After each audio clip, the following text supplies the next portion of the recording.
Real মাদ্রিদের Brazilian তারকা Vinicius জুনিয়রকে ঘিরে চলছে জোর গুঞ্জন। ব্যালন ডি'র না পাওয়ার পর থেকেই নাকি ভিনিসিয়াসের মন মানসিকতায় এসেছে বড় পরিবর্তন, যা তার পারফরম্যান্সেও প্রভাব ফেলছে।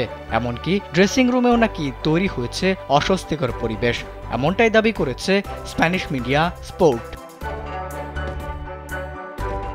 এদিকে সম্প্রতি লেগানেসের বিপক্ষে ৩-২ গোলের ব্যবধানে জয়ের ম্যাচে লুকা মদ্রিচ নাকি ভিনিসিয়াসের উপর অসন্তুষ্টি প্রকাশ করেছেন, কারণ মাদ্রিদের রক্ষণ ভাগে সাহায্য না করায় মদ্রিচকে অনেকটাই ভুগতে হয়েছে সেই ম্যাচে। পরে ম্যাচ শেষে ভিনিসিয়াস কোনো সতীর্থের সাথে কথা না বলেই ড্রেসিং রুম ছেড়ে বেরিয়ে যান।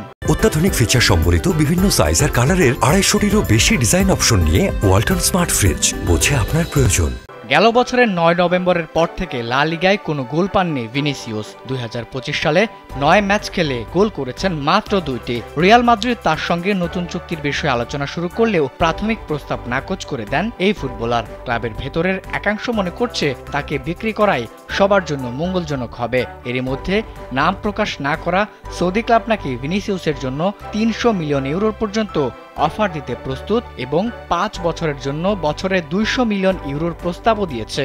এদিকে সব জল্পনার মধ্যেই ভিনিসিয়াসকে বড় চ্যালেঞ্জের মুখোমুখি হতে হবে, কারণ রিয়াল মাদ্রিদ এবার চ্যাম্পিয়ন্স লিগের গুরুত্বপূর্ণ ম্যাচে ম্যানচেস্টার সিটির বিপক্ষে মাঠে নামছে, আর এই ম্যাচেই তার পারফরম্যান্স অনেক প্রশ্নের উত্তর দিতে পারে।